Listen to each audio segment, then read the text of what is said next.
I'm kind of obsessed with my new sunglasses. Even though the sun is not shining, it's still summer, so that means I'm going to be talking about some of the books I really hope to read in summer. So this summer I'm actually going to wait a couple of times. It's just like a weekend here and there and a week in just a city somewhere in the Netherlands, because I don't really want to travel too much to different countries yet. So I'm just going to stay in the Netherlands and just have a few cozy weekends and weeks here and there. And I just hope to read a lot. And also at home, I'm still kind of in a reading slump, like quite a big one actually. But fingers crossed that these books will get me out of it. Before we continue with the rest of this video, I am so excited to announce that this video is again in collaboration with a book of the month.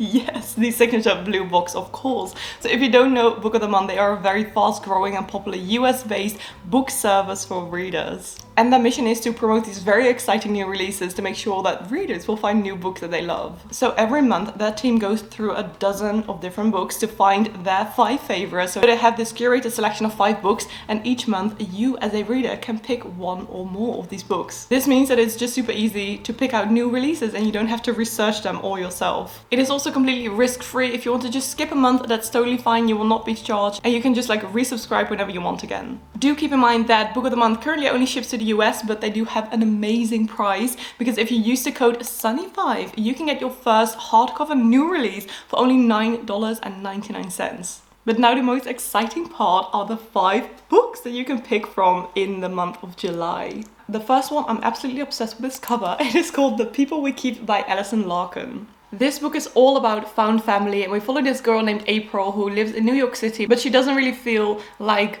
this is her life, you know, she doesn't feel very happy, and she decides to just move away and go live somewhere else and make money by writing songs and performing and really finding this new family of friends and found family. So this is really a story about just adventure and really trying to get the best of your life, even if that sometimes means just moving across the world and really following your dreams. This sounds absolutely amazing because I love these stories of, like, you know, following your dreams. The next one is 56 Days by Catherine Ryan Howard. This looks kind of creepy. So it says, 56 days ago, Kiara and Oliver meet in a supermarket queue in Dublin and start dating the same week COVID-19 reaches Irish shores. Then 35 days ago, when lockdown threatens to keep them apart, Oliver suggests they move in together. Kiara sees a unique opportunity for a relationship to flourish without the scrutiny of family and friends. Oliver sees a chance to hide who and what he really is. And today, detectives arrive at Oliver's apartment to discover a decomposing body inside. So this is definitely a thriller, which sounds very creepy. Next up, we have We Are the Brennans by Tracy Lang. This cover looks very lucky. We Are the Brennans explores the staying power of shame and the redemptive power of love in an Irish Catholic family torn apart by secrets. The next one is called Sisters in Arms by Kaya Alderson. As the first and only all-black battalion of the Women's Army Corps, the legendary 688, these brave women risk their lives to serve with honor against incredible odds. I have never read a book about the war and women soldiers before, so this sounds very interesting. I'm really excited to read this. And the last one is called Razorblade Tears, written by S.A. Cosby. Loving the colors on this cover very much. These are like my favorite colors. A black father, a white father, 2 dead sons, a quest for revenge and redemption. It says, provocative and fast-paced, Razorblade Tears is a story of bloody retribution, heartfelt change, and maybe even redemption. This sounds like it's going to be a really good one. I'm very excited to read it. I don't really know what to expect, but sometimes it's really nice to go into books like blind, not really know what to expect or what the story is about. So maybe that's a good pick for you. So these are the 5 July books for Book of the Month. Don't forget to check out the link in my description and use the code SUNNY5 to get your first book for $9.99. Again, thank you so much Book of the Month for collaborating with me on this video, but now let's get back to my summer TBR. The first book on my summer TBR has the most summery cover of this whole bunch, and it's called Utopia Avenue, written by David Mitchell. And a friend of mine recommended it to me because she knows that I absolutely love Daisy Jones and the Six, and she said that this is kind of having a similar Daisy Jones vibe because it takes place in the, I believe, 1967. And it's basically about this British band. So instead of like an American band, this is about a British band. And I will read you from the back of it because I actually haven't even read the back of the book yet. I just immediately bought it because she's like, Britt, this is about the 60s band music. Yes, please. So I bought it. Utopia Avenue might be the most curious British band you've never heard of. Emerging from London's psychedelic scene in 1967, folk singer Elf Holloway, blues bassist Dean Moss, guitar virtuoso Jasper de Zoet, ooh, it's like Jasper de Zoet, it sounds very Dutch, and jazz drummer Griff Griffin together created a unique sound with lyrics that captured their turbulent lives and times. They produced only 2 albums in 2 years, yet their musical legacy lives on. I am incredibly excited to read this book. The only thing that I'm not really looking forward to is the fact that she is freaking big. Nearly 600 pages, but I just... Can you tell I'm excited to read this book? Let me know in the comments if any of you have ever read this book, if you've heard of this book, because I never heard of this book. I don't really know if it's like really new or... Let's see. Oh, it's 2020, so it's still rather new. Probably the reason why I haven't heard of it before, but yes, let me know in the comments. The next one I'm so excited about. It isn't necessarily a very summery read, but it is a new release. It's called The Maidens, written by Alex Michaelides, and this may be a possibility for my book club pick for my Patreon page.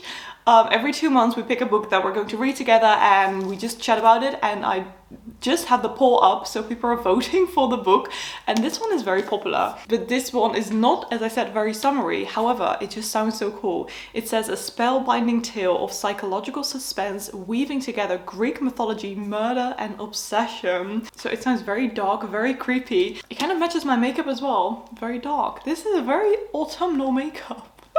But I don't know, not liking it. So yes, I really hope to read this one and possibly going to read this for my book club. Again, let me know in the comments if you've read this one already. If you want to know completely what it's about, I will read you again the back of it. Edward Fosca is a murderer. Of this, Mariana is certain, but Fosca is untouchable. A handsome and charismatic Greek tragedy professor at Cambridge University, Fosca is adored by staff and students alike, particularly by the members of a secret society of female students known as the Maidens. Mariana Andros is a brilliant but troubled group therapist who becomes fixated on the Maidens when one member, a friend of Mariana's niece Zoe, is found murdered in Cambridge. Mariana, who was once herself a student at the university, quickly suspects that behind the idyllic beauty of the spires and turrets, and beneath the ancient traditions lies something sinister. And she becomes convinced that despite his alibi, Edward Fosca is guilty of the murder. But why would the professor target one of his students? And why does he keep returning to the rites of Persephone, the maiden, and her journey to the underworld? When another body is found, Mariana's obsession with proving Fosca's guilt spirals out of control, threatening to destroy her credibility as well as her closest relationships. But Mariana is determined to stop this killer, even if it costs her something, including her own life. This sounds so very cool, so heck yeah, I'm excited to read this. Then next we have a sci-fi, namely Andy Weir's newest book. It's called Project Hail Mary. I still haven't read it. It's been out for like a month or 2 now. I'm so excited to read this, but I'm also scared that I might not love it as much because it's getting like amazing reviews here and there. So I am excited to read this book. If you don't know, Andy Weir is the writer of The Martian, which was one of my favorite books a while ago. Maybe I still love it. Like, I've only read it once, but that is years ago. I really want to reread that once. But this is his newest sci-fi book. This is about a man named Rylus Grace, and Rylus Grace is the sole survivor on a desperate last chance mission, and if he fails, humanity and Earth itself will perish. Except that right now he doesn't know that. He can't even remember his own name, let alone the nature of his assignment or how to complete it. All he knows is that he's asleep for a very, very long time, and he's just been awakened to find himself millions of miles from home, with nothing but 2 corpses for company. His crewmate's dead, his memories fuzzily returning, Ryland realizes that an impossible task now confronts him. Hurtling through space on this tiny ship, it's up to him to puzzle out an impossible scientific mystery and conquer an extinction-level threat to our species. And with the clock ticking down and the nearest human being light years away, he's got to do it all alone. Or does he? This sounds so freaking cool! I am so excited to read this. Oh my goodness. An irresistible interstellar adventure as only Andy Weir could deliver. Project Hail Mary is a tale of discovery, speculation, and survival to rival The Martian while taking us to places it never dreamed of going. I'm so excited to read this book. Again, let me know in the comments if you read this already. I have picked quite a few big books. This one is also really big, it's like nearly 500 pages. But yes, I have to read this summer.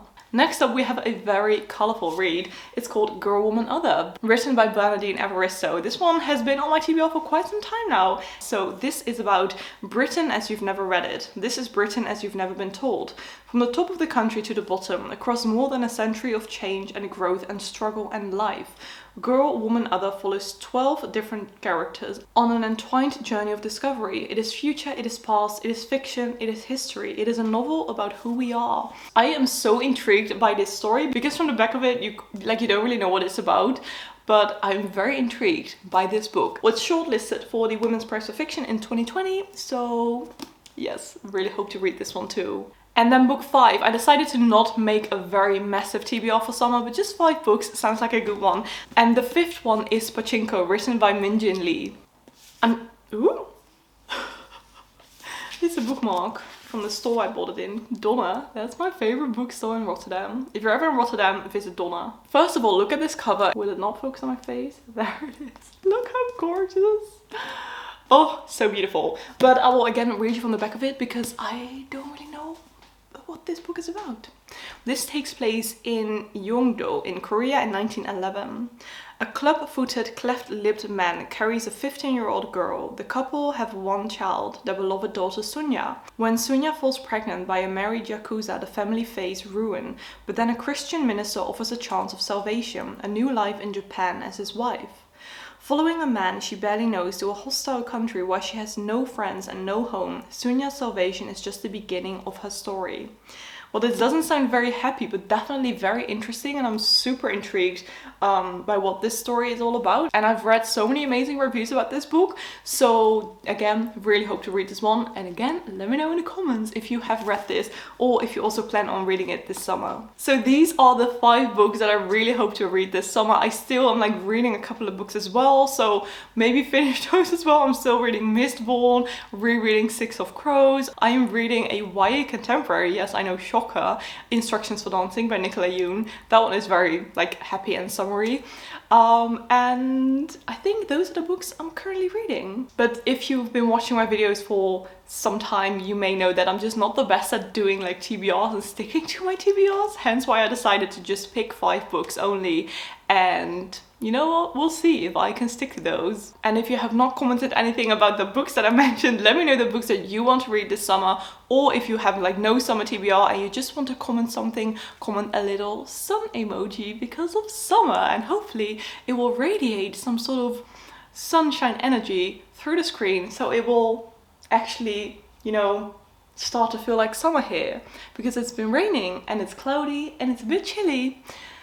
And it's not really like a summery day, so fingers crossed. Because next week I'm going away with a few friends just for the weekend, and we are keeping our fingers crossed that it's going to be sunny because we're going to like this beach place in the Netherlands in a little hotel near the beach. So I really just hope that I can lie on the beach and read. So again, fingers crossed. Thank you so much for watching. I really hope you liked this video, and if you did, please do give it a thumbs up and subscribe to my channel. And of course you can also follow me on my social media and on my Patreon page. I will leave everything linked down below in the description. I hope you're having a beautiful day. I hope it's sunny where you are, and oh my god, I feel like the clouds are going away a bit. Yes. But yes, I just hope you're having a beautiful day, and I'll see you in my next video. Bye.